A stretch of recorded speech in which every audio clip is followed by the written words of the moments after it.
Après un discours de politique générale du Premier ministre disant dans le premier chapitre sur la justice sociale, annonçant l'assurance chômage, on a une réforme profondément injuste qui va toucher 100% des chômeurs, qui va être extrêmement dure pour tous les chômeurs précaires qui alternent du travail et de la période de chômage, qui donc subissent la précarité, qui va mettre en place la dégressivité pour ce qui est appelé les très hauts revenus, c'est-à-dire les cadres,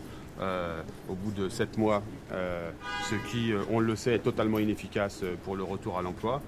et qui va durcir les conditions d'entrée dans l'assurance chômage pour tous les demandeurs d'emploi, en faisant une période de référence de 6 mois sur les 24 derniers mois, au lieu de 4 mois sur les 28 derniers mois aujourd'hui. Donc on a une réforme qui est perdante, archi perdante pour l'ensemble des demandeurs d'emploi. Une réforme qui en plus responsabilise qu'en partie les entreprises qui usent et abusent de la précarité et des contrats courts, parce que le bonus-malus sera simplement sur 7 branches professionnelles. Donc la CFDT est extrêmement en colère. C'est une politique qui est mise en place, qui n'est pas du tout à hauteur de femmes et d'hommes, qui ne prend pas en compte la réalité concrète des demandeurs d'emploi aujourd'hui qui subissent la précarité. Et je le dis d'autant plus que la CFDT n'a jamais été avare d'adapter les règles parce que